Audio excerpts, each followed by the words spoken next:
मैं निवेदन करूंगा इस गौ महाकुंभ के राष्ट्रीय संयोजक आदरणीय नवरंग जी से।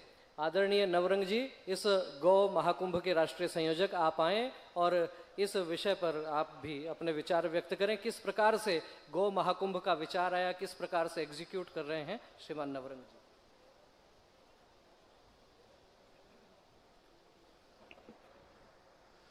मंच पर बैठे मेरे से सभी बड़े महानुभाव, आप सबको प्रणाम करता हूँ। मेरे सामने बैठे साधु महात्मा और बहुत ही ज्ञानी जन जो बैठे हुए हैं यहाँ पे, उनको भी मैं प्रणाम करता हूँ। और जो सामने बैठे लोग हैं, मैं 3-4 दिन से यहाँ पर हूँ और मैं ये देख रहा हूँ कि एक एक व्यक्ति जो है अपने आप में एक संस्था है। कोई ऐसा व्यक्ति मैं इंटरेक्ट नहीं किया जो कोई नॉर्मल आदमी है। सब अपने आप में एक बड़ा बड़ा काम कर रहे हैं और संस्थाएं चला रहे हैं। मैं आप सभी को प्रणाम करता हूं और मुझे विवेकानंद जी बोला है कि इस विषय पे रखें बात अपनी। मैं इस विषय के बारे में सबसे कम जानने वाला व्यक्ति हूं जितने लोग यहाँ बैठे हैं उसमें, लेकिन मैं कुछ अपने मन की बात बोलूंगा आपको। मैं एक बिजनेस चलाता हूं, उसमें लगभग 200 लोग काम करते हैं।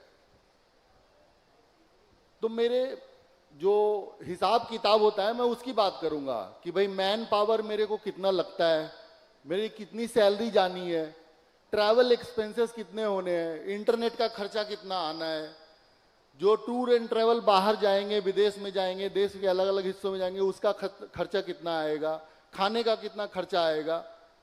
जब सब जोड़ते हैं तो हमेशा ये रहता है कि ठीक है, क्लाइंट से इतना पैसा ज्यादा लेना है ताकि जो लाभ आए उससे हम अपनी कंपनी को आगे बढ़ा सके, अपने जो घर परिवार है, जो समाज है, उसमें कुछ कर सके। तो एक व्यावसायिक दृष्टिकोण से जब देखेंगे आप, तो बिना लाभ के कोई भी चीज सक्सेसफुल नहीं हो सकता है। आप सरकार के भरोसे, आप किसी और के भरोसे लोन लेकर आप कोई भी चीज सक्सेसफुल नहीं कर सकते हैं। हो सकता है आप लोग को बुरा लगेगा, लेकिन सच्चाई यही है।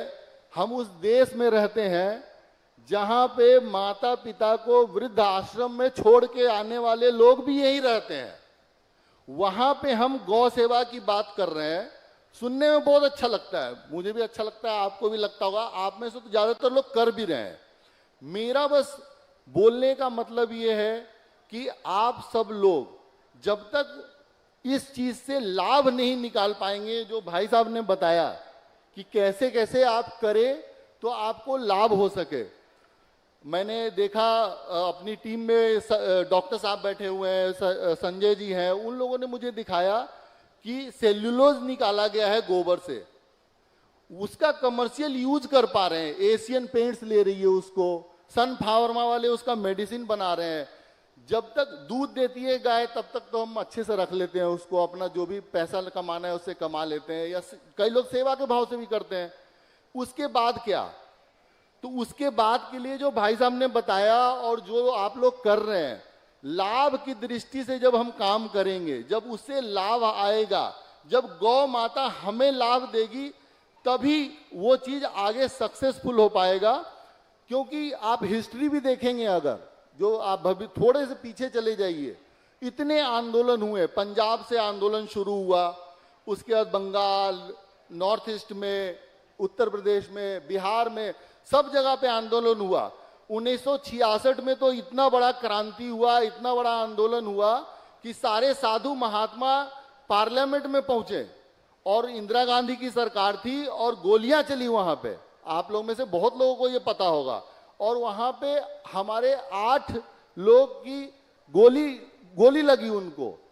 तो इतना करने के बावजूद भी अगर हम गौ हत्या नहीं रोक पाए हैं, गौ सेवा पे नहीं कर पाए हैं, तो मुझे माफ करेंगे अगर मैं गलत बोल रहा हूं तो, लेकिन मुझे लगता है कि इसका एकमात्र उपाय जो है वो गायों को व्यवसायिक रूप से लाभप्रद बनाना ही है, ऐसा मुझे लगता है।